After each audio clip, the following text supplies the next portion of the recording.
Hello everyone, and welcome back to Halloween Blackjack. I, as always, am a Budgie. And I did do a sound check. In fact, I would like to show you, here's my Audacity setting, there is my gain all the way up to full. That means that I should be getting full audio. It did on the test recording, which I did to one of Mr. Sakurai's videos. But, as we learned with the Pokemon reaction a few days ago, the people have been downvoting, even though I said I don't know why the audio was so low.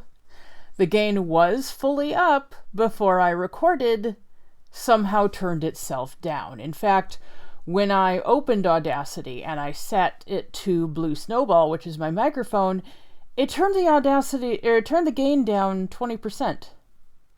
I had to drag it all the way back up. And due to the nature of how my screen looks when I record, I'm not going to be able to constantly check Audacity. So, yes, if the audio suddenly goes out, blame Audacity. I did my part. Anyway, it is Halloween, and today we have Jason Voorhees versus Michael Myers. I don't think I've ever actually seen any slasher movie in my whole life.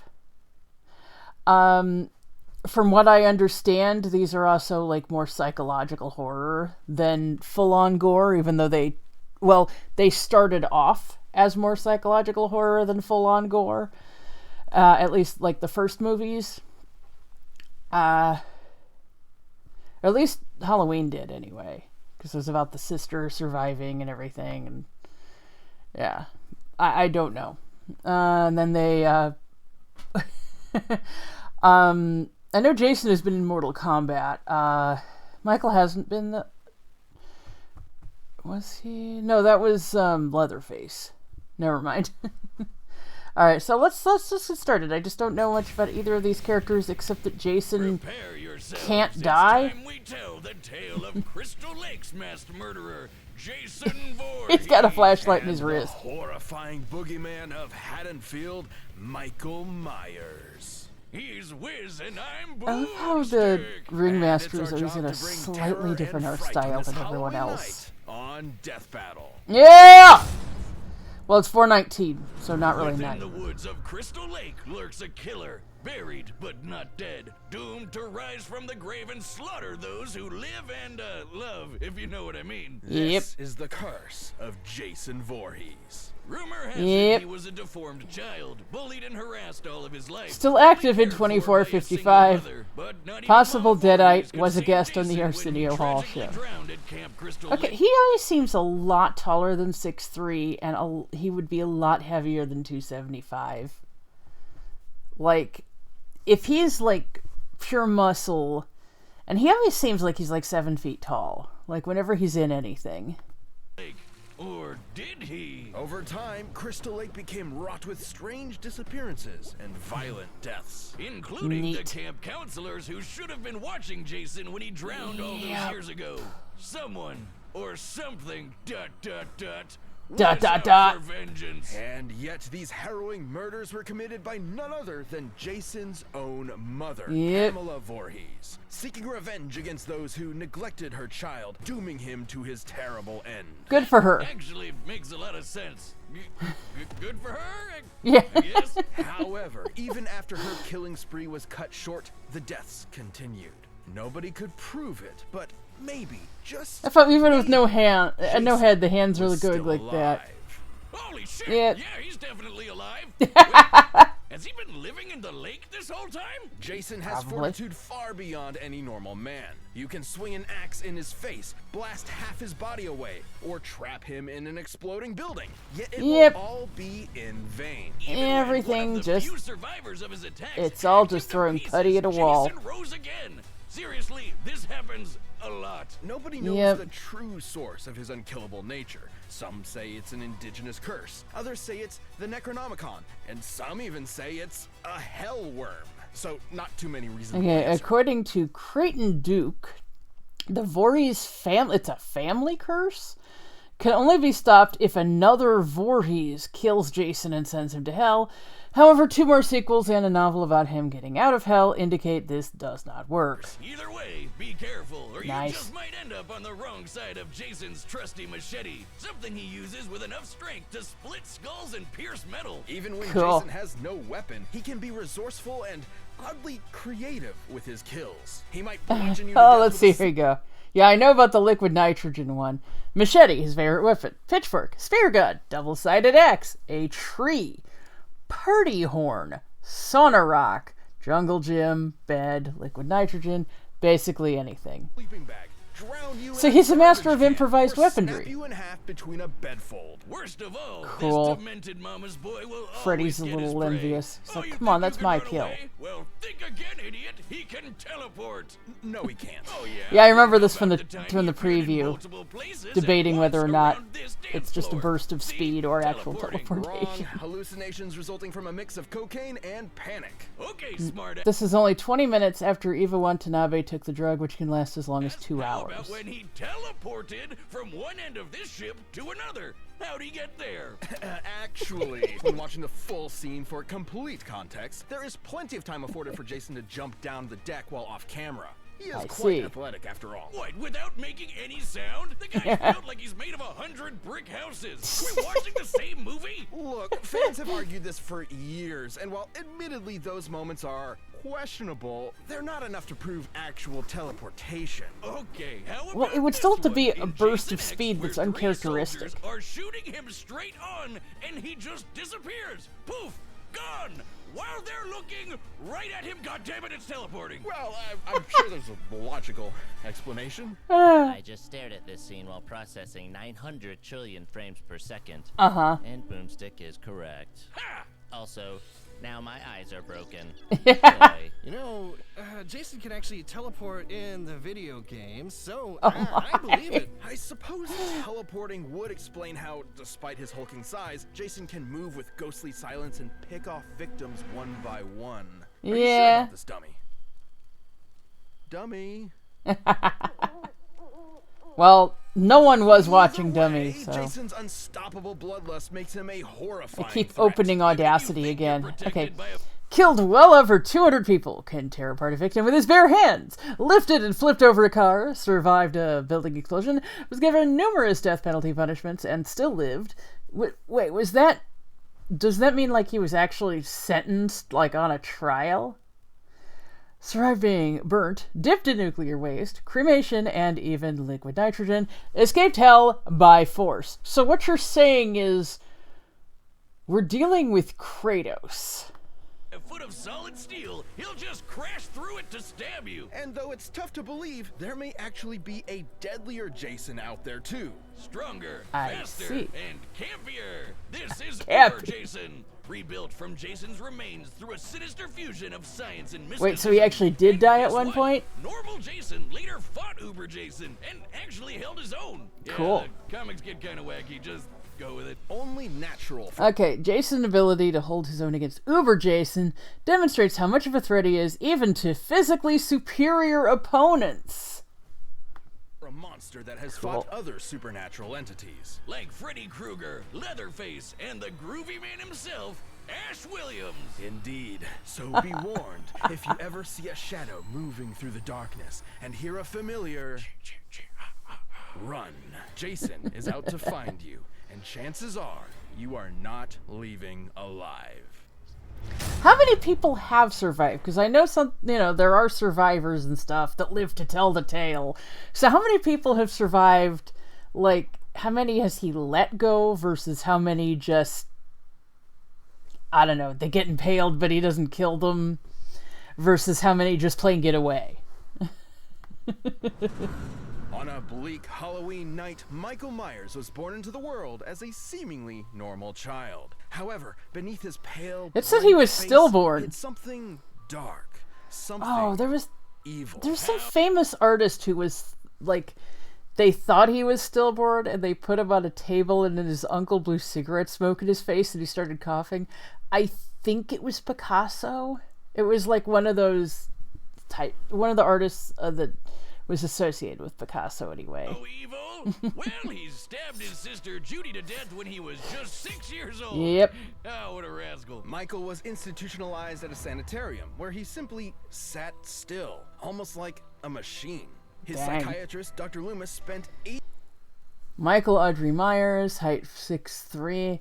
No weight for him. Age 61. Now, okay, wasn't the William Shatner mask discredited a long time ago? Like, a long time ago? A direct descendant of a cursed bloodline. Well, so were his sisters. The truest form of evil. But Huh? Michael never said a word. But even when locked up, he still managed to get away with several murders, Of course he including did. Loomis's fiancée. There was no helping or stopping Michael. More than anything, he wanted I to swear the kill. Shatner thing was disproven 15 years ago. The night before Halloween, he broke out of the sanitarium, leaving behind one word: sister. The story goes Michael had another sibling, Lori, and for some The unknowable story reason, goes. he wanted her to suffer the same fate as Judy.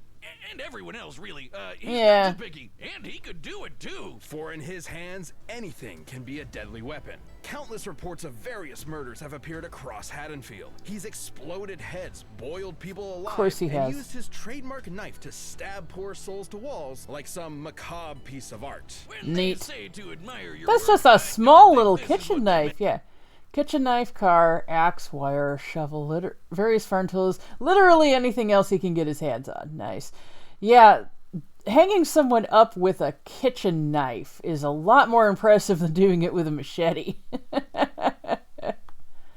And this isn't some special combat knife or dagger. He did this with an ordinary kitchen knife. Michael is also Neat. surprisingly clever, despite being confined for nearly all his life. At some point, he apparently taught himself how to drive. It's pretty clear this masked psycho was definitely Did they, plotting like, have something while he was on the classes board. in All the these kills were just a sanitarium? detour to his ultimate Like, were they goal. educating Lori, him? On an all-too-familiar Halloween night, he finally met his long-lost sister and nearly killed her. But Loomis intervened, shooting Michael and sending him out a window. Phew, well, guess that's the end of him.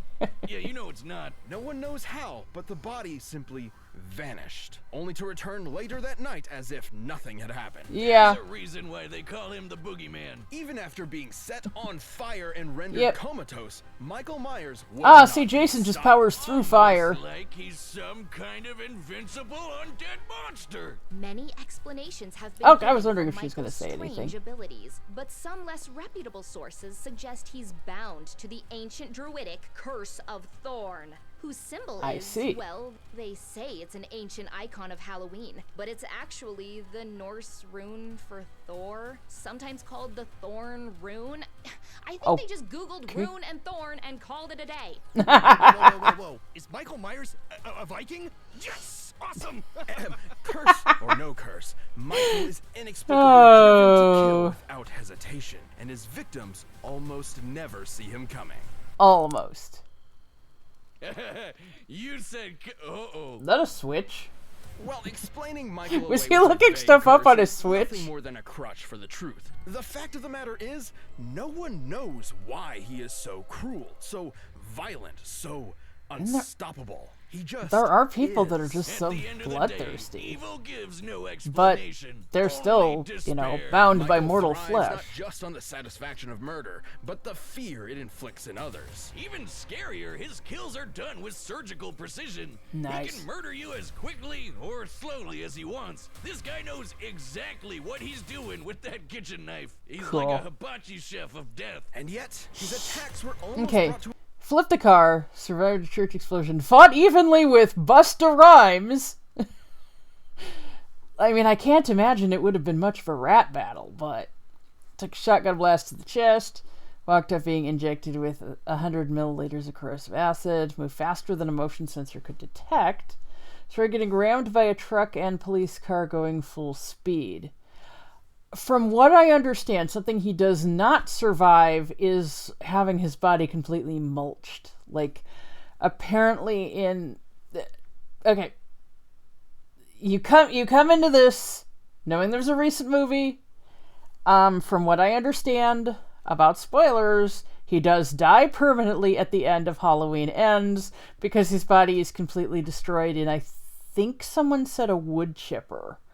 Something like that. Something that breaks down the body into little bits. To an end by Laurie herself. But when the time came for the final blow, Michael proved his intelligence and wit by faking his own death using a body double. All while getting his sister to commit murder for him. Yep. Honestly, I'm kind of impressed. He's also either I think that still falls under self-defense, though. Teleportation. Because he once moved through a yard full of motion sensors without setting off a single one. Until he wanted to. Yep. Look at this. There's just no stopping him. Fill him full of bullets. Michael will come back ready to rip off your head. Put him in the center of an exploding church. He'll survive and go on to kill dozens more. Okay, chronologically, Michael survived this church explosion before Halloween Resurrection in the H2O timeline. Or H20. It was this relentless evil that made the people of Haddonfield go ballistic and band together to end Michael Myers once and for all.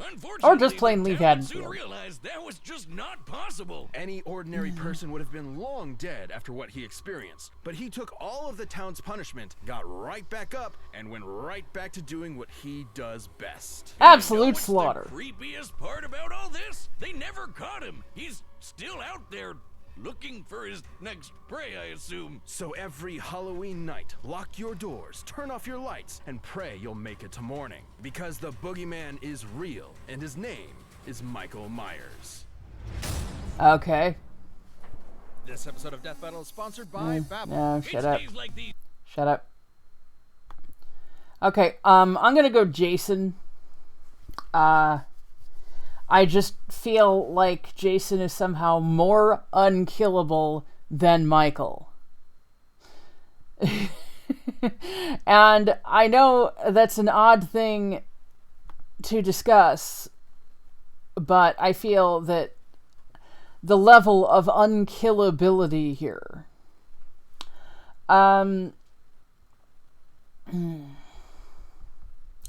It's going to be interesting seeing a whole bunch of improvised weapons, though. And I did see that... Oh, for God's sakes, we just saw an ad! Monster will stalk another day. It's Cool. time for a spooky death battle!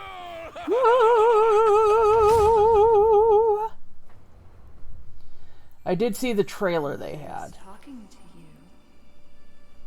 The blackest eyes. The devil's eyes. Kill her. Kill her. So who's already dead, then?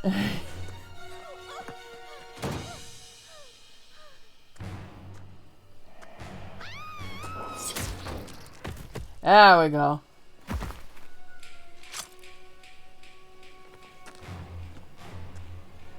Well, 2 people are dead and we haven't even seen both combatants yet. There we go. Fight!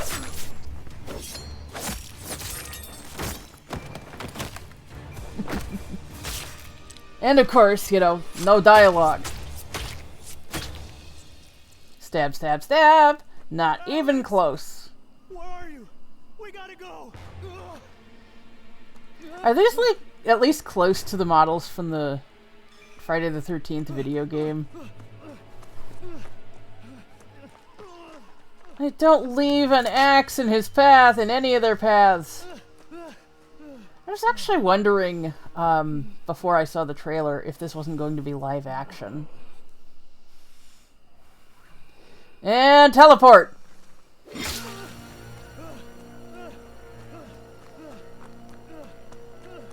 He's still running after that. Interesting. Yeah, and then, oh, yeah.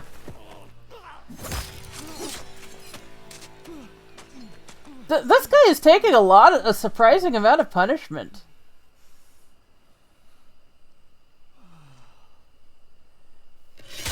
Yep, something pierced right through the tombstone. There we go.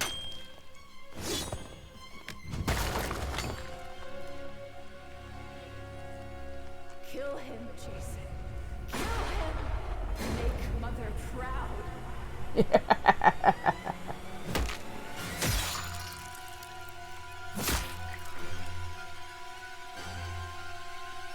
Weirdly enough, it would also make you the hero of a small town. Yeah, that ain't gonna work.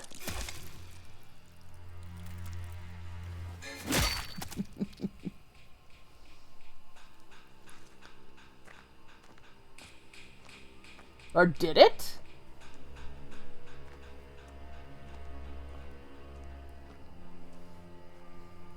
The shot is lingering far too long.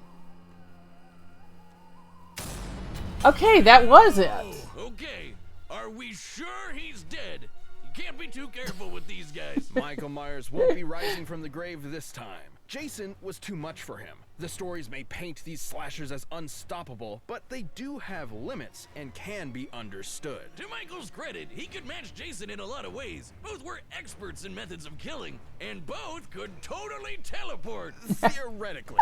Though if both of them really could teleport, then neither had an advantage in that regard. So teleportation deniers can rest easy knowing it wasn't really a factor here. Even the explosions they both survived were similar in Now, size. Jason exploded to pieces twice, but those were armaments specifically chosen to destroy him, so they wouldn't be just lying around. Destructibility. But Jason held the edge with his superior endurance and healing. Michael faking his death with the Okay, body. Michael's more extreme injuries are required up to year-long recovery periods. Meanwhile, Jason is exploded to pieces and is later active using a Double was proxy clever, But he body. did it because he explicitly could not survive something like decapitation or getting I half see. his torso blown off. But Jason could. He also had more experience fighting Okay, others. Michael has several moves in Dead by Daylight that can hamper a victim's healing, but none can completely stop it, and likely wouldn't affect his healing as extensive as Jason's. Interesting they're Supernatural using enemies something like Leatherface, DVD. Freddy, and his uber self. So I doubt Michael could have surprised him with something he's never seen before. And Jason was just as strong and vicious as Michael, if not more. So given the difference in survivability, he had a much Okay, alright.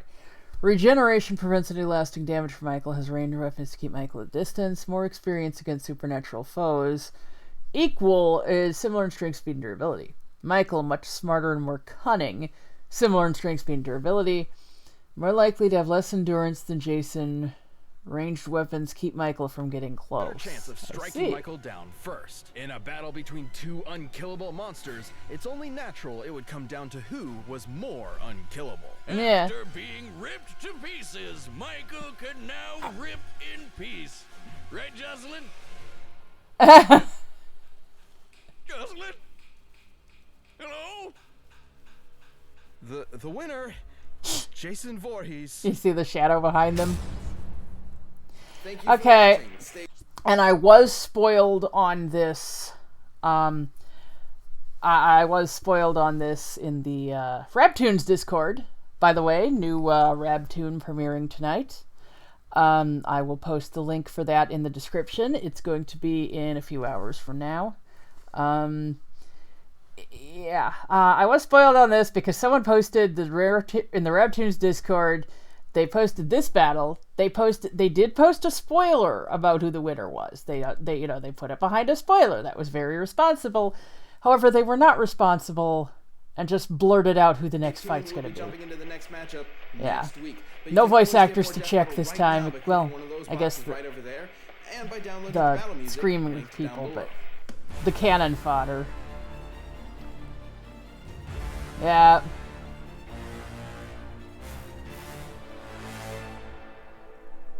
Lord of the Rings versus World of Warcraft. That's it's gonna be interesting. Wait, no. Just me. There we go. Okay. Did not think it was over when it was.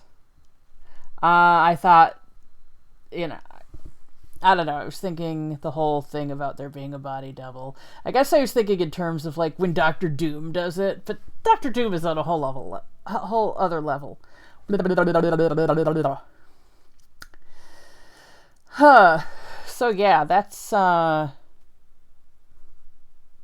mean, it was certainly a bloody battle.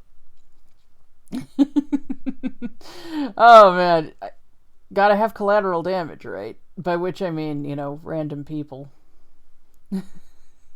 So, I have to go prepare for the trick-or-treaters. So I will let you all go now, and I will see you back here in 2 weeks for a death battle. I mean, obviously I'm going to be recording stuff in between, but, you know. And, I don't know if any of you have noticed, but I got the ability to make text posts on YouTube. So I thought you needed to have 1,000 subscribers for that. At the time that I unlocked it, I had 430. I think that's gone up to 431. So, yeah, I mean, you'll definitely see me in between, but if you do only show up for my death battles, that's perfectly fine. Then I want you to have a good 2 weeks. And in 2 weeks, I will have gone to KomoriCon. I will have just gotten back. So you wait all year for something, and then it's right there, and then suddenly it's over. So I hope to see you all at KomoriCon. I'm going to be dressed as Professor Laventon from Pokemon, which I have been posting hints. So we're going to see if anyone has actually been reading, if anyone is watching this far into my blathering. And yeah, I think I'll just go ahead. I wasn't supposed to spoil it. I was going to let it go on a few more days and post different pictures of the costume parts and see if anyone could guess. But yeah, I might as well just say it now. I'm going as Professor Laventon, and it's going to be pretty fun. I might also bring my Budgie Kigu. There's usually a Kigu party. Except this thing is like sweltering hot, so like even just right now, and I have to wear it for the next few hours for the trick-or-treaters. Okay, well, happy Halloween. I hope to see you at KomoriCon. Okay, alright. Give me a death battle opponent for Ash Williams. Until next time, I'm Blackjack Gabbiani, and I am a parakeet.